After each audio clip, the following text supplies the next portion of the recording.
La communauté d'agglomération de Saint-Quentin-en-Yvelines agit quotidiennement au service des habitants, des entreprises et de leurs salariés dans un esprit de développement durable. Pourquoi, comment? On lâche sa télécommande, on s'installe bien dans son fauteuil. C'est parti.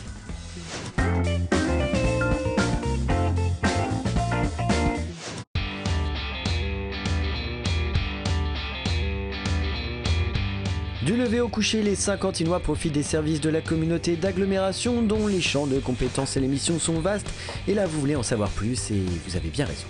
Parmi les principales missions de service public de la communauté d'agglomération de Saint-Quentin-en-Yvelines, il y a bien évidemment l'aménagement du territoire de l'agglomération, c'est-à-dire la réalisation des réseaux d'eau, d'assainissement, l'aménagement des espaces publics, l'aménagement des espaces verts, mais aussi la réalisation des équipements publics, équipements scolaires, gymnases, équipements culturels. Nous réalisons les infrastructures de transport nécessaires, les gares, les réseaux de transport en commun en site propre, et puis bien entendu, nous organisons les transports publics de Saint-Quentin-en-Yvelines. En ce qui concerne les entreprises, nous avons pour mission de les accueillir, de les aider à s'implanter sur le territoire de l'agglomération, mais également nous aidons les chefs d'entreprise à créer leurs entreprises sur le territoire de l'agglomération. Nous intervenons également en matière de développement universitaire, en aidant l'université à implanter ses établissements sur notre territoire. En ce qui concerne les services qui sont rendus directement aux habitants, il y a bien entendu les services culturels à travers le réseau des médiathèques et des salles de spectacle. Nous intervenons pour accompagner les demandeurs d'emploi dans différents domaines, en particulier à travers les actions de la Maison de l'Emploi. En matière de santé, il y a l'action de l'Institut de promotion de la santé. Enfin, dans le domaine de l'habitat, la communauté d'agglomération agit pour offrir du logement pour tous sur le territoire de Saint-Quentin-en-Yvelines. Et concernant l'habitat justement, c'est dans un souci étroit d'équilibre territorial et de développement durable que la Casquie mène ses grands projets d'aménagement en lien avec la construction de nouveaux logements, la desserte en transport en commun et l'offre existante en équipement, amélioration des performances énergétiques des bâtiments, mixité sociale, action en faveur du parcours résidentiel, autant de choix qui permettent aux habitants de bien vivre à Saint-Quentin-en-Yvelines, à l'image de Sophie Darayan qui vit à Trappes. Dans le cadre des opérations de rénovation urbaine, la Casquie y a vendu à la société HLM Efidis un terrain destiné à la réalisation d'un programme de 17 logements locatifs sociaux regroupés en 4 villas urbaines. Bonjour, bienvenue. Une proposition m'a été faite pour un relogement. J'étais dans un bâtiment qui a été démoli, on m'a relogé ailleurs, dans un bâtiment convenable, une résidence assez correcte. Et on m'a proposé après de venir habiter dans des nouveaux logements. Et là, ayant des enfants, une petite famille nombreuse, on a attendu ce projet, on a attendu qu'il sorte et voilà, un petit bout de terrain, un appartement un peu plus grand. Ils sont sortis de terre l'an dernier, fin d'année. J'ai emménagé en décembre. Les enfants fréquentent les médiathèques, étant donné qu'ils sont collégiens. Donc il y en a une pas très loin, il y a celle de Saint-Quentin aussi, où ils allaient avant pas mal. Maintenant, ils vont à celle d'Anatole France, quoi, à côté. Les arrêts de bus sont pas très loin. On sort de la résidence, on tombe sur les arrêts de bus, donc il n'y a pas de souci. On le trouve assez bien disposé. Les pièces sont relativement bien disposées. On voyage un peu plus ici que dans un bâtiment. Le bout de jardin, on en a profité tout l'été. Barbecue, comme vous avez vu.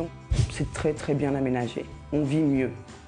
Et pour vivre mieux, il va sans dire que l'emploi est une donnée essentielle. C'est pourquoi parmi les dispositifs mis en place par la Casquie, la Maison de l'Emploi et la Cité des Métiers occupent elles aussi une place d'importance. La Cité des Métiers déjà c'est très important pour qu'on soit salarié ou pas.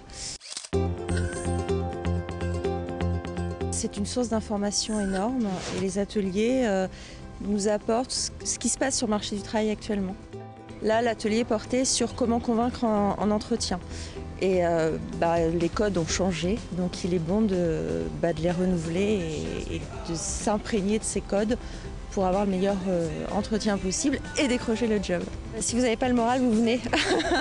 Parce que déjà, voilà, l'accueil est très chaleureux et également, ça nous donne un petit détail, une petite information en plus, un atelier qu'on peut faire et évoluer et en tous les cas, ne pas rester inactif ou déprimé dans son coin comme on peut le faire quand on cherche un emploi et qu'on ne le trouve pas.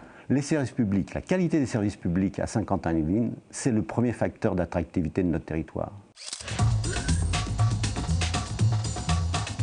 C'est bien sûr aussi le bien-être de nos habitants, de nos salariés.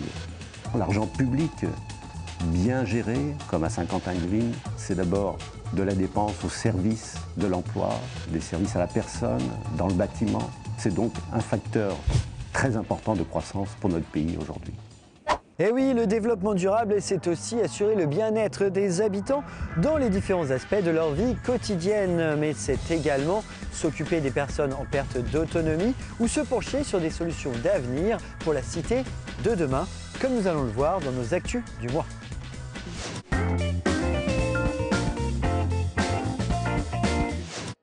Et l'on débute ces actus avec une rencontre programmée au musée de la ville avec l'architecte Michel Levé afin de découvrir des solutions d'avenir concernant la ville durable en termes de mixité, de convivialité ou encore de transport en commun.